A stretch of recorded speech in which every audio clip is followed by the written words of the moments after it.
Halo hai, Assalamualaikum warahmatullahi wabarakatuh. Senang sekali saya Christine Sipahelut dapat menjumpai Basudara Manise di podcast Salawaku Marina Humas Polda Maluku.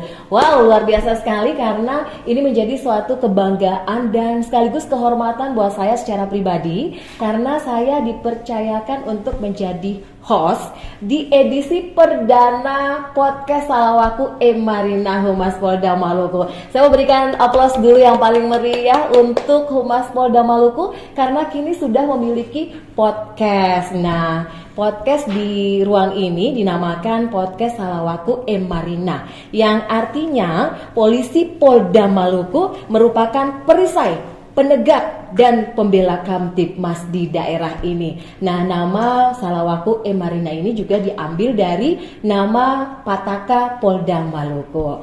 Nah, tentunya dengan adanya podcast Salawaku Marina ini menjadi suatu kemajuan bagi Polda Maluku karena melalui podcast ini tentunya akan banyak hal-hal penting atau topik-topik menarik seputaran Polda Maluku untuk bisa dibahas dengan menghadirkan narasumber ataupun bintang tamu yang memiliki kompetensi di bidangnya masing-masing.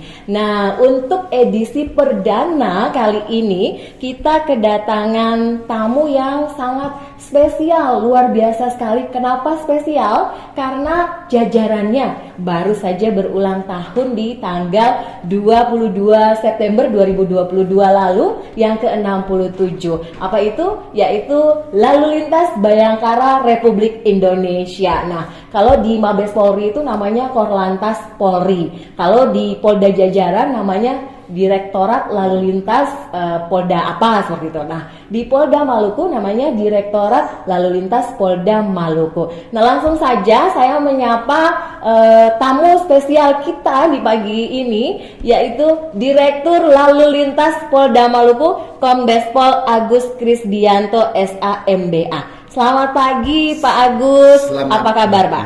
Selamat pagi Mbak Christine, kabar baik, suasana cerah, dan selamat pagi Saudara Manise. Iya, baik. Nah, Basudara Manise, dalam edisi perdana ini kita akan membahas topik tentang tilang elektronik di Kota Ambon. Nah, beliau ini adalah orang yang berkompeten untuk berbicara mengenai tilang elektronik di Kota Ambon. Namun, sebelum kita masuk di topik utama kita di edisi perdana ini, kita mau mengenal dulu sosok Pak Dirlantas Polda Maluku ini lebih dekat. Nah, Pak Dir, ini sudah berapa lama nih bertugas di Polda Maluku, Pak? Ya, selama di Polda Maluku ini kurang lebih 1 tahun 4 bulan. Wah, sudah cukup lama ya Pak Dir ya. Luar biasa. Ya. Sebelumnya bertugas di mana Pak Dir? Sebelumnya di Sumatera Barat di Direktorat Pamovit Polda Sumbar. Iya. Itu sebelumnya lagi di Capapori, sebelumnya lagi dari Karo Polda Banten, dan sebelumnya lagi di Mabes Polri di Sopori, dan sebelumnya lagi juga di Jawa Tengah.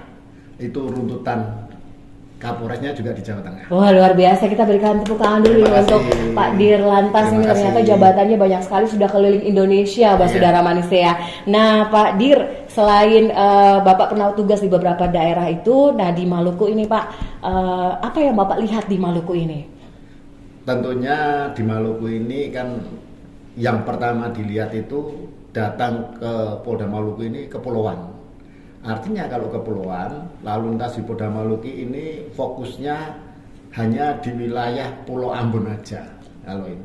Nah, kalau daerah lainnya lalu lintasnya masih bisa dicairkan. Kalau di Pulau Ambon ini memang susah untuk mencairkan karena jalan tidak ada, jalan lingkar pun juga tidak ada, dan perbukit-bukitan. Mungkin itu yang sementara kita lihat dalam situasi yang ada lalu lintas di Kota Ambon. Baik, kita mau mengenal Pak Dir lagi lebih dekat nih. Pak Dir ini lulusan Akpol tahun berapa Pak Dir? Oh iya, saya lulusan Akpol tahun 90. 90 Pak ya. Pertama kali tugas di mana ya Pak Dir? Pertama kali tugas di Kalimantan Selatan dan Tengah, dulu Kalselteng. Nah, terus 94 sudah berdiri Polda masing-masing. Setelah itu baru ke Polda Jambi, baru ke Lembaga Pendidikan Pusdiklantas, di sana Kabak Binggadi, Kakorgadi Pusdiklantas. Setelah itu baru Kapolres di Jawa Tengah, baru keliling yang saya ceritakan, Mabes lagi, Banten, Sumatera Barat, baru sekarang ke Maluku. Iya, tapi kalau Pak Dir sendiri ini asli dari daerah mana? Ya, asli dari Solo, Surakarta. Oh iya, Jawa Tengah Pak ya. Jawa Tengah. Luar biasa. Baik, Pak Agus, saya sebut saja Pak Agus ya. Iya, Pak Agus lebih enak supaya lebih nyantai Pak Agus. Baik. Kalau tadi Bapak melihat Maluku dengan beragam geografis wilayah Maluku seperti itu. Nah, saya mendengar Bapak ini punya ide, gagasan-gagasan seperti itu, seperti Kota Ambon ini kan macet banyak nih Pak ya, macet sekarang sudah mulai, pokoknya orang mau lewat aja agak susah gitu, khususnya di wilayah jalan-jalan Jenderal Sudirman itu. Nah, saya pernah mendengar Bapak punya ide, gagasan untuk bisa membuat tol laut di pesisir Teluk Ambon. Itu bagaimana Bapak bisa memiliki ide seperti itu? Ya. Ide itu digagas karena saya dimintai oleh Balai Jalan Nasional untuk memberikan masukan. Nah, begitu Pak Kapolda juga merespon dan memerintahkan Dilantas buat rekayasa dan bantu infrastruktur jalan. Nah, rekayasa itu Kapolda sering diberikan SMS dari masyarakat, kemacetan maupun ada kendala di Kota Ambon ini, dan Pak Kapolda selalu membuatkan ke Dilantas. Nah, dari situlah kita akan berupaya melakukan rekayasa. Dan sebelum saya melakukan kegiatan rekayasa itu, waktu kurang lebih 2 bulan 3 bulan yang lalu juga, itu di Hotel Ambon Manise dibuka Bapak Kapolda. Saya selaku narasumber waktu itu untuk menyampaikan rekayasa khususnya Kota Ambon. Nah, rekayasa itu kami awali dengan rekayasa Jalan Sudirman. Ya, Jalan Sudirman itu sampai turun Mutiara Batu Merah itu sangat padat sekali dan selalu macet baik pagi, siang maupun malam, petang itu. Nah, dari situlah berpikir ini harus dia langkai awal untuk di kebun cengkeh dulu. Nah, kebun cengkeh nanti minggu ini rencana saya akan buat barikade barrier beton sama barikade barrier air. Nah, kurang lebih 200 meter. 200 meter itu nanti dari kebun cengkeh itu turun langsung belok kiri. Dari beli bensin juga harus belok kiri. Semuanya belok kiri arah ke kota. Nanti batasnya setelah selesai dari barrier beton maupun barrier air itu, baru dia balik kanan. Balik kanan silahkan, berarti kalau mau balik kanan posisinya sebelah kanan dekat barrier. Baru balik kanan. Yang dari arah luar kota menuju kota tidak terganggu, ambil sebelah kiri. Jadi sekarang ini masih macet dan selalu ngunci. Dari kota mau masuk kebun cengkeh, dari kebun cengkeh mau ke luar kota, dari pom bensin juga mau balik kanan, dan lain sebagainya, itu kunci. Dan itu selalu Pak Kapolda dapat WA atau SMS dari masyarakat. Nah, akhirnya saya kemarin mengumpulkan di Direktorat Lalu Lintas Polda sama Balai Jalan Nasional sama Balai Transportasi sama dengan Perhubungan Kota maupun Provinsi, saya ajak. Sudah, kita harus membuat paradigma yang baru untuk masyarakat Ambon ini. Khususnya untuk kebun cengkeh dulu. Nanti kalau ini berhasil, baru kita merekomendasikan untuk buat flyover sama underpass. Nah, flyover sama underpass itu sudah saya survei kurang lebih 500 meter jarak flyovernya. Jarak underpassnya. Nanti underpassnya itu flyovernya cuma di atas underpass itu aja. Jadi turun kembali lagi, itu balik kanannya nanti tidak mengganggu jalan, tetapi balik kanannya masuk terowongan yang namanya underpass itu. Nah, terus yang sebelah kiri yang menuju luar kota itu nanti ada bengkel Latansa. yang sebelah kanan nanti di situ sebelah kiri banyak kepunyaan pemerintah, tanah pemerintah, yaitu ada kantor Jasa Raja. Nah itu nanti bisa dibuat balik kanan untuk underpassnya. Nah itu sudah saya sampaikan juga. Demikian juga nanti dari kota akan dibuat underpass, saya sudah sampaikan juga. Okolyong itu setelah masjid itu kita buat balik kanan. Jadi jalan itu tetap lewat di atasnya. Kalau ada angkutan atau supir beca atau apa, balik kanan nyaman. Jadi semuanya akan terakomodir. Itu akan salah satu cara untuk mengurai kemacetan. Kalau kita harus niat, harus nekat. Saya sampaikan kepada, waktu itu saya nyampaikan seluruh kepala dinas kota sama perhubungan provinsi sama Balai Jalan Nasional, kita harus merubah kota Ambon ini. Itu setelah selesai kita rekayasa, baru kita usulan underpass sama flyover, baru saya juga berikan masukan, kita harus membuat jalan keliling. Jalan keliling itu kita keluar dari berangkatnya Pasar Mardika di Kodam sana, itu bisa langsung ke pinggir pantai, tembusnya sebelum TPI bisa, ya berarti Okolyong, berarti di situ harus melebarkan jalan menuju ke jalan Okolyong itu. Atau kalau kita mau jauh lagi, kita berarti dari itu ke TPI naik flyover agak tinggi supaya kapal itu bisa merapat, terus turun lagi, tembusnya nanti di samping kirinya rumah sakit Siloam. Nah, atau lewat bawah jembatan lagi, tembusnya sebelum pelabuhan Galala itu. Nah itu sudah saya sampaikan perhubungan, saya sampaikan untuk kota Ambon, dan saya sampaikan kemarin Pak Gubernur, saya sampaikan titipkan, udah sampaikan Pak Gubernur supaya ditindaklanjuti, karena pemerintah sekarang ini intens sekali untuk membangun Indonesia bagian timur. Nah kalau mumpung pemerintah sekarang masih ada kesempatan ini, siapa tahu itu nanti menjadi ikon tol laut kota Ambon. Jadi nanti bisa jalan lingkar, itu salah satu memecah uraian, mengurai kemacetan lalu lintas, begitu ya Pak Agus, ya luar biasa. Itu ide seperti itu Bapak bisa membayangkan ide-ide seperti itu tuh bagaimana itu Pak? Bisa terbayangkan di pikiran Bapak harus membuat yang seperti itu? Apakah mungkin Bapak punya background yang bangunan begitu atau jembatan yang Bapak memang sudah pernah dibuat di daerah lain? Gini, kan saya ini lalu lintas dan saya pernah di lembaga pendidikan. Artinya waktu di lembaga pendidikan pun saya 2 tahun lembaga pendidikan lalu lintas maksudnya.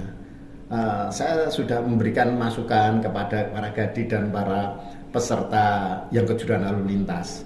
Tentunya bagaimana membuat rekayasa lalu lintas di kota Anda dan membantu menyampaikan saran infrastruktur jalan yang bisa diperbuat yang tidak banyak merugikan masyarakat atau tidak melakukan banyak untuk pembebasan. Nah kalau tol laut itu kan tidak melakukan pembebasan. Artinya pemerintah pusat pasti akan mengasisi itu. Kalau respon dari pemerintah daerah Kota Ambon maupun provinsi sendiri seperti apa Pak? Nah ini permasalahannya. Balai Jalan Nasional itu sudah menyampaikan kepada Dirlantas, Pak gimana ini kota kok belum, provinsi belum. Lah ini kenapa membuat surat aja susah kan gitu. Maksud saya segera direspon, karena kota sama provinsi itu tidak perlu mengeluarkan biaya, cuma surat aja. Yang akan bekerja nanti Balai Jalan Nasional dan akan Menteri PU itu sudah nanyakan kepada Balai Jalan Nasional, apa tempatmu apa yang mau diprogramkan. Nah itu harus segera tindak lanjuti. Karena masih 2 tahun ini kesempatan Indonesia bagian timur, dan tentunya saya pun menggenjot itu untuk kaitannya penguraian lalu lintas itu. Oke, baik Bapak. Itu tol laut ya, gagasan dan ide dari Pak Dirlantas. Nah, kemudian Pak tadi ada rekayasa lalu lintas di Jalan Jenderal Sudirman. Tadi Bapak sudah jelaskan. Tapi apakah dampaknya nanti efisien Pak untuk masyarakat di khususnya sepanjang jalur yang tadi Bapak jelaskan untuk bisa dilakukan barrier itu? Bagaimana Pak? Oh ya, tentunya itu mengurangi kemacetan. Yang mengakibatkan kemacetan itu orang kepengen berdasar-dasarkan ingin masuk aja. Akhirnya mau masuk dari kota, mau masuk Kebun Cengkeh, dari Kebun Cengkeh mau masuk ke balik kanan, muter dari sebagainya. Terus di luar kota masuk itu macet, agak ketemu. Di situ ada 5 perempatan sama dengan kenapa dari Kebun Cengkeh sampingnya kiri Kebun Cengkeh itu dari pom bensin, dari luar kota, dari kota. Jadi ketemu semuanya. Nah dari situlah harus kita membuat satu lajur aja itu. Karena kasihan Pak Kapolda itu selalu dapat SMS. Kenapa enggak SMS-nya sama Dirlantas? SMS akhirnya Kapolda perintahkan Pak Dirlantas itu ya. Baik, ya. Kapan mulai diberlakukan rekayasa ini Pak? Mudah-mudahan kalau tidak ada hambatan halangan minggu ini sudah saya tata untuk barrier beton itu. Karena kemarin saya nanya untuk Balai Jalan Nasional ada berapa? Ada 75. Provinsi atau kota ada 25. Ya sudah, saya ada 100. Nanti saya pasang semuanya. Oke. Nah, ini sekaligus menjadi informasi sekaligus sosialisasi bagi masyarakat Kota Ambon khususnya karena akan diberlakukan rekayasa lalu lintas seperti yang tadi sudah dijelaskan bahwa nanti tidak lagi ada kemacetan yang terjadi khususnya di perempatan atau perlimaan jalan. Betul. Kebun Cengkeh menuju ke arah SPBU ke dalam kota maupun ke luar kota. Nanti akan ada jalur khusus yang harus dilewati masyarakat khususnya para pengguna jalan raya baik itu sepeda motor, kendaraan roda 4 maupun roda 6. Nah, selain rekayasa lalu lintas nih Pak, ini kan dalam waktu dekat ini ada giat operasi Betul. Zebra Salawaku 2022. Iya. Itu mulai dari tanggal berapa sampai tanggal berapa sekaligus ini informasi juga bagi masyarakat untuk bisa tertib berlalu lintas nih Pak dengan adanya operasi Zebra. Ya, terima kasih Mbak Christine. Para pemeriksa semuanya untuk tanggal 3 besok kita akan melaksanakan operasi Zebra Salawaku. Nah, tentunya operasi Zebra Salawaku itu kita akan melaksanakan kurang lebih 14 hari. Bagaimana sebelum operasi sama operasi ada peningkatan atau masyarakat ini sadar di dalam melaksanakan berlalu lintas, baik itu etika, sopan santun, menggunakan perlengkapan kendaraan, baik itu surat-surat maupun pakai helm dan lain sebagainya. Nah, tentunya di sini kita akan menyampaikan kepada seluruh masyarakat semuanya agar masyarakat patuh hukum. Di samping masyarakat patuh hukum ini, kita juga nantinya untuk wilayah Kota Ambon ini jalan-jalan tertentu tidak perlu anggota. Nanti yang akan menindak itu ada dengan sendirinya akan terekam. Oh, tilang elektronik Pak ya? Akan terekam. Nah dari situlah nanti masyarakat jangan sampai nanti ini masyarakat ngarang-ngarang, nanti akan dikasih fotonya, akan dikasih jamnya, waktunya, Anda lewat dari sini dan lain sebagainya. Nah itulah yang akan kita ajak kepada masyarakat. Dan tentunya juga nanti di depan Polda ini akan lebih ketat. Depan Polda lama Pak? Depan Polda Baru. Depan Polda Baru ini, karena kemarin saya survei selama 1 minggu ini, Polda Baru itu luar biasa pelanggarannya. Pelanggarannya rata-rata tidak pakai helm dan kendaraannya tidak ada sen, spion, dan lain sebagainya, kadang knalpot blong dan lain sebagainya itu. Nah itu nanti kita dalam 1 minggu ini setelah kita evaluasi, tentunya pas operasi kita akan lakukan tindakan. Karena orangnya itu aja yang lewat. Termasuk di situ nanti juga ada anggota Polri banyak, keluarganya anggota Polri banyak, putra-putrinya banyak. Saya minta juga keluarga Polri nanti yang sampaikan harus taat kepada tata tertib lalu lintas, kan gitu. Kenapa? Di sini ya kita untuk mendisiplinkan, untuk membiasakan masyarakat kita. Jangan sampai nanti masyarakat kita itu terbiasa hal yang seperti itu, mengakibatkan apa? Kasihan apa? Kasihan bahwa kalau kecelakaan dia tidak pakai helm, jatuh kepala duluan, akhirnya meninggal. Nah ini banyak sekali yang tidak pakai helm akibat kecelakaan bisa kepala itu terbentur. Nah ini yang akan kita laksanakan tanggal 3 sampai tanggal 16 Operasi Zebra. Operasi Zebra tanggal 3 sampai 16 Oktober 2022, Pak. Ya. Nah, ini targetnya itu apa saja nih, Pak, yang ditargetkan dalam Operasi Zebra ini?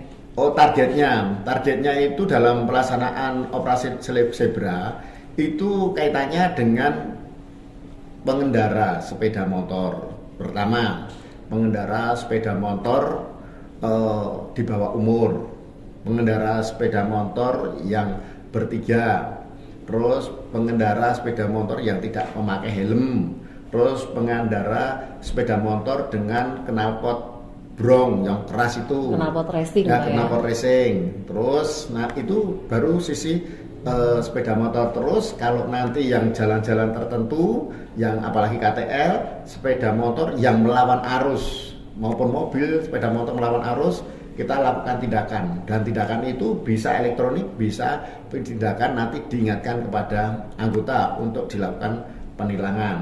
Terus juga kalau terindikasi masyarakat yang mabuk, nanti kelihatan itu naik sepeda motornya. Terus diingatkan juga masyarakat wajib memakai helm. Nah, terus diingatkan yang mobil harus memakai seatbelt. Seatbelt itu kan mahal. Safety belt itu mahal. Kenapa? Nanti itu tilangnya 250 itu. Nanti tidak akan ditilang di situ, nanti akan dikirim kantor pos itu kalau kena etle. Itulah beberapa sasaran-sasaran yang kita ingatkan kepada masyarakat. Ya. Tapi itu langsung ditindak secara langsung, Pak, sudah langsung berlaku. Misalnya tidak pakai helm 150 ya, Pak Agus ya. Nah, kemudian nanti dia tinggal ke hakim, ke sidang pengadilan. Kalau dia tidak melakukan sidang, nantinya akan diblokir kendaraannya. Otomatis kendaraan apa? Nanti akan dititipkan di Samsat. Baru Samsat kendaraan itu tidak melaksanakan pembayar tilang ke negara. Nah itulah nanti pemblokiran. Dari pemblokiran itu nanti kalau dia memasuk pajak kendaraan akan ketahuan, tambah biaya. Oke, gitu. Oke, baik Pak. Ini sebelum masuk ke topik kita yang paling menarik sekali, yaitu tilang elektronik di Kota Ambon. Oh, iya. Itu kan tadi kita berbicara tentang mengenai Operasi Zebra. Tadi Bapak katakan bahwa nanti ada penindakan baik itu melalui etle juga, tapi juga ada yang langsung sekali petugas di jalan raya. Karena menyusul ini kan tilang elektronik masih dalam sosialisasi kan, Pak. Iya. Tapi di Operasi Zebra ini penindakan benar-benar dilakukan di lapangan ataukah hanya berupa teguran kepada masyarakat yang melakukan pelanggaran? Pak Agus, bagaimana Pak? Oke. Untuk masyarakat tidak usah khawatir dan tidak perlu takut kalau dilakukan peneguran maupun penilangan. Kenapa? Masyarakat pada dasarnya untuk mendisiplinkan, untuk membiasakan masyarakat itu sendiri, ya, membiasakan. Nah, waktu kena nanti mulai tanggal 3, kalau ini sampai sekarang, lah ini terakhir sosialisasi setiap hari itu humas kita, dikmas kita, lalu lintas itu menyampaikan sekarang taatilah pengguna kendaraan baik sepeda motor maupun mobil dan lain sebagainya. Kita keliling terus. Lah untuk apa? Supaya membiasakan masyarakat. Masyarakat tidak perlu takut karena masyarakat tidak melanggar, tidak dia lengkap, baik itu pakai helm, pakai membawa kendaraan dengan baik, nggak ada masalah juga. Terus begitu ada rambu-rambu merah, lampu merah, ya berhenti aja, jangan menerobos, akibatnya fatal. Kejadian anggota patwal di lantas itu sudah hijau, tetap jalan, ditabrak orang yang nabrak lampu merah. Nah, malah sepeda motornya rusak, sepeda motor kita karena kita ditabrak. Nah itu. itu tanyai, kamu lihat lampunya enggak? Tidak. Kenapa kamu terobos? Sudah, diem aja dia. Nah udah, ini lampu merah itu, lampu kuning hijau itu traffic light itu menyadarkan kepada masyarakat, oh itu lampu merah berarti saya berhenti, lampu kuning perhatian, lampu hijau saya berangkat jalan. Nah ini masyarakat membiasakan seperti, kalau sudah terbiasa seperti itu sebenarnya nggak ada masalah. Iya, yang penting masyarakat berlalu lintas tertib di jalan, betul. Membawa kelengkapan surat-surat maupun juga kendaraan bermotor seperti itu. Maka tidak akan terkena tilang baik itu elektronik maupun juga petugas yang ada di jalan. Nah, kita masuk ke tilang elektronik yang benar-benar tilang elektronik nih, Pak. Jadi tadi Bapak katakan bahwa hari ini adalah hari terakhir untuk sosialisasi kepada masyarakat. Artinya besok 1 Oktober dan seterusnya tilang elektronik akan berlaku di Kota Ambon. Boleh dijelaskan Pak Dian? Ya, terima kasih kepada pemeriksa semuanya, khususnya Kota Ambon dan pada dasarnya seluruh, bahwa elektronik ini untuk Polda Maluku ini paling terakhir. Yang uji coba tilang elektronik ini diuji juga masih di Kota Ambon. Nah, di Kota Ambon ini ada 15 kamera. 15 kamera itu ada 13 kamera. Tidak perlu saya sebutkan supaya nanti kalau tak sebutkan tempatnya, nanti saya pakai helm aja. Setelah lewat kamera lepas. Nah, itu untuk masyarakat Kota Ambon semuanya, kita mempunyai 15 kamera, yang 13 kamera itu tetap kamera ada monitoring, di jalan, Pak ya. Monitoring, kamera untuk memotret, kamera untuk analitik dan lain sebagainya. Tapi ada 2 kamera. 2 kamera itu yang membawa anggota di mobil. Kamera mobil bisa dipakai naik sepeda motor. Apabila ada masyarakat yang melanggar di situ di dalam perjalanan tidak memakai helm, langsung dipotret. Langsung potretnya itu, fotonya itu langsung connect ke receiver, langsung connect ke Mabes Polri. Nah itulah pada jam hari itu jam sekian dia nggak pakai helm dah. Nah nanti bisa disampaikan kepada sesuai dengan nomor polisinya. Kalau tidak ada nomor polisinya depan belakang, langsung diberhentikan bahwa kenapa dalam perjalanan Anda tidak memakai plat nomor, kan gitu. Plat nomor itulah identitas kendaraan. Oke, artinya dari 15 kamera yang sudah terpasang di Kota Ambon ini, Pak, 13. Ya. Oke, 13 kamera yang sudah terpasang di Kota Ambon. 3 adalah kamera dua Pak. Dua kamera ETLE. Ya. Kemudian yang sisanya adalah kamera monitoring. Seperti itu, Pak ya. Dan kalau masyarakat melintasi di luar dari 13 kamera yang sudah terpasang ini, ada kamera petugas yang berkeliling mobile begitu ya. Mobile itu kalau tidak salah namanya kamera ETLE handheld device. Oke, jadi ketika terjadi pelanggaran di jalan raya akan difoto oleh petugas, kemudian foto itu dikirimkan ke server di back office.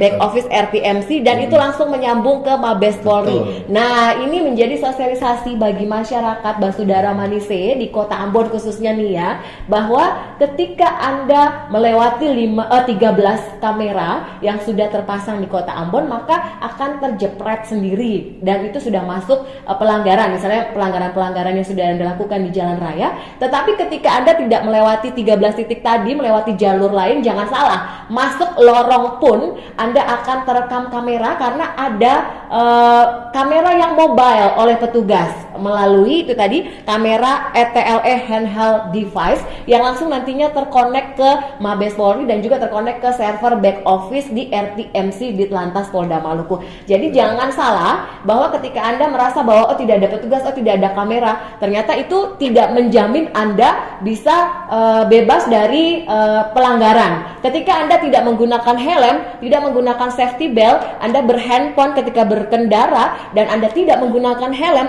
4 tadi pelanggaran tadi tetap akan terekam oleh kamera mobile yang dilakukan oleh petugas Ditlantas Mabes Polda Maluku seperti itu ya. Oke, Pak Agus nih, ini masyarakat masih banyak yang belum tahu nih Pak Agus. Karena selama ini kan masyarakat cuma tahu jekrek-jekrek gitu di jalan ada yang nyala-nyala gitu di lampu-lampu lalu lintas. Itu apa sih? Masyarakat masih belum tahu nih Pak Agus. Sebenarnya kami ini nanti kedepannya seperti apa? Nah, mungkin Pak Agus boleh menjelaskan mekanisme dari tilang elektronik itu kepada Basudara Manise di Kota Ambon ini. Terima kasih Bu Christine. Bahwa tilang elektronik ini apabila itu otomatis apabila melanggar hukum, melanggar rambu-rambu lalu lintas, melanggar etika sopan santun lalu lintas yang tidak memakai helm atau kendaraan bermotor atau kecepatan. Nanti kecepatan itu ada kita satu kamera yang mengukur kecepatan, tepatnya ada. Nah, nanti dengan sendirinya kamera itu moto crack. Nah, langsung connect ke receiver kita, connect receiver Mabesuri, receiver kita baru nanti diedit pada hari apa, tanggal berapa, kendaraan apa dan lain sebagainya. Dari situ nanti kita akan kirim ke kantor pos. Kantor pos lah akan mendatangi, menyampaikan surat bahwa Anda melanggar. Lengkap dengan fotonya, Pak? Foto lengkap dengan fotonya. Jadi lengkap fotonya, lengkap jamnya di situ ada.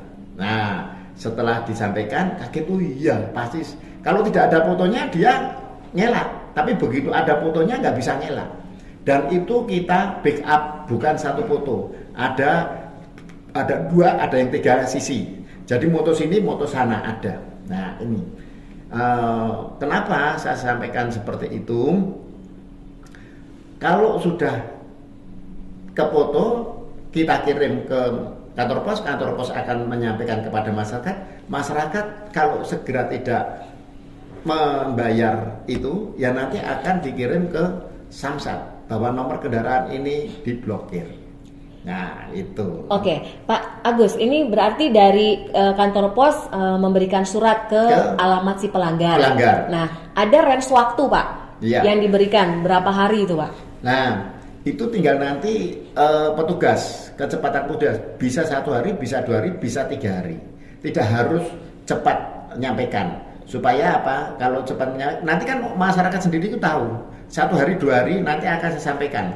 Dianalisa selama 1 minggu ini udah berapa kirim kantor pos. Jadi tidak dikirim kantor pos satu itu, kita rekap sekian kirim. Nanti kantor pos akan mengirimkan. Nah, terkait dengan pelanggaran nih Pak Agus, ini kan yang saya lihat di hasil server oleh back office RTMC itu ada bahkan 1 hari 2.249 pelanggaran nih terjadi Pak Agus. Dalam 1 hari itu apakah petugas akan melakukan seperti itu sebanyak itu Pak kepada masyarakat dengan banyaknya pelanggaran itu? Ya, ini data, tapi data itu tidak bisa semuanya itu dikirim. Kenapa? Di Kota Ambon, jangankan Kota Ambon, seluruhnya banyak di Provinsi Ambon ini, bahwa plat nomornya banyak plat nomor yang palsu dan kendaraan itu tidak ada plat nomornya. Nah, dan nanti kita evaluasi, ini yang plat nomor palsu akan kita cari. Dan yang tidak ada plat nomornya saya perintahkan untuk anggota untuk diberhentikan. Contohnya, di Ditlantas Polda Maluku ini nitip kendaraan hasil tilang di Rubasan itu 208. Tidak diambil kepada yang ditilang. Ini. Terus kemarin saya sampaikan kepada Rubasan, koordinasi jaksa sama ini yang rusak-rusak sudah. Kasihan Rubasan sana juga setiap hari ada titipan. Udah dihapus saja, saya lapor Kapolda dihapus. Nah, bagaimana ngapusnya? Karena masyarakat sini ya, mohon maaf ini masyarakatnya Ambon, Provinsi Maluku ini menurut saya kaya-kaya. Kenapa kaya-kaya? Mau ditilang aja nggak mau ngambil. Gimana? Bingung saya. Ditilang aja nggak mau ngambil. Itu ternyata entah itu bagaimana kendaraannya, rata-rata tidak ada nomor kendaraannya. Tidak punya kelengkapan suratnya begitu ya Pak? Tidak ada nomor kelengkapannya, kan ada identitas, ada nomor rangka, nomor mesin. Itu sudah saya tayangkan mulai Oktober 2021 dan November 2021, dan kemarin tak tayangkan lagi supaya yang mempunyai kendaraan bawa aja lah BPKB, STNK atau BPKB aja atau STNK bawa, tidak ada yang ngambil. Nah, itu nggak ada. Termasuk di Ditlantas itu kalau nggak salah ada 25 kendaraan. Sampai sekarang tidak diambil. Sampai sekarang tidak diambil. Inilah hebatnya masyarakat Ambon. Masyarakat Ambon, entah itu masyarakat dari mana itu. Jadi kaya-kaya saya katakan, wah ini luar biasa, saya gitu kan. Kendaraannya tidak mau diambil gitu. Nggak diambil. Okay. Ditilang ini, ditilang, bukan kendaraan hasil curian, bukan, kendaraan tilang. Itu tas. Ya. Kembali lagi Pak Agus, kalau tadi dari kantor pos kemudian si pelanggar menuju ke pos Gakum ya Pak Agus. Ya. Jadi ketika kantor pos sudah memberikan surat kepada si pelanggar di rumah atau di alamat yang dituju, kemudian si pelanggar itu harus mendatangi pos Gakum. Ya, Direktorat Lalu Lintas di bagian Sudit Gakum. Iya, di Jalan Imam Bonjol ya. Bisa di Jalan Imam Bonjol. Iya. Agus, baik. Ya, ya. Nah, setelah itu nanti di sana masyarakat akan mendapatkan kode ya, briva. Betul. Untuk melakukan pembayaran di bank yang telah ditunjuk. Ya. Nah, setelah melakukan pembayaran Pak Agus, kemudian baru kalau dia pasti lengkap kan pasti datang bayar tilang, ngambil kendaraannya. Oh iya, seperti itu. Betul. Nah, tapi kalau mereka tidak datang, berarti diragukan kendaraannya. Kendaraannya satu, dia memang belum untuk bisa membayar, atau yang kedua kendaraan itu memang kendaraan bodong. Bukan bodong, artinya kendaraan itu dulunya kebeli, terus dia kredit atau gimana, terus tidak membayar kreditnya, kan otomatis kan kendaraan itu mau ditilang. Kalau diambil kendaraannya atau disita kendaraannya kan otomatis dia tidak bisa memberikan bukti untuk pembayaran. Karena saya sampaikan kepada anggota, supaya meningkatkan pendapatan daerah, harus apa? Harus masyarakat yang ketilang, yang mati dan lain sebagainya bayar pajak.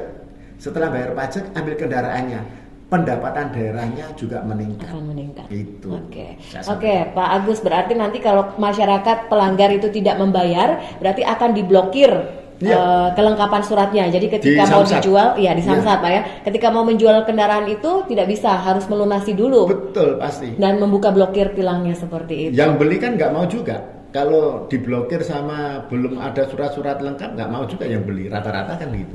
Oke, baik Pak Agus, berarti ini mungkin bisa disampaikan lagi ke Basudara Manise, masyarakat Kota Ambon khususnya, bahwa elektronik tilang akan segera berlaku di Kota Ambon ini Pak. Boleh menyampaikan kepada Basudara Manise Pak? Oke, terima kasih kepada masyarakat seluruh bersaudara Manise. Saya mengimbau kepada seluruh masyarakat, kita awali dengan operasi Zebra tahun 2022 ini. Mohon kepada seluruh masyarakat, taatilah rambu-rambu lalu lintas dan taatilah kelengkapan kendaraan dan taatilah etika sopan santun di jalan. Semoga rekan-rekan semuanya, masyarakat semuanya selamat sampai tujuan. Anda nggak usah takut kalau di jalan, kalau Anda lengkap, Anda baik, Anda etika, sopan santun, pasti tidak ada masalah.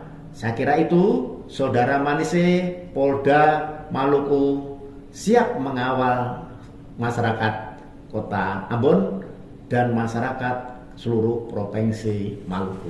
Baik, Pak Agus, terima kasih banyak nih Pak Agus untuk waktunya, sudah menyempatkan diri sebagai bintang tamu sekaligus narasumber yang sangat spesial di edisi perdana podcast Salawaku Emarina Humas Polda Maluku ini. Dan akhir kata, saya Christine Sipahelut menyampaikan terima kasih kepada Basudara Manise telah menyaksikan podcast Salawaku Emarina Humas Polda Maluku. Sampai bertemu di lain kesempatan, bye-bye. Dadah.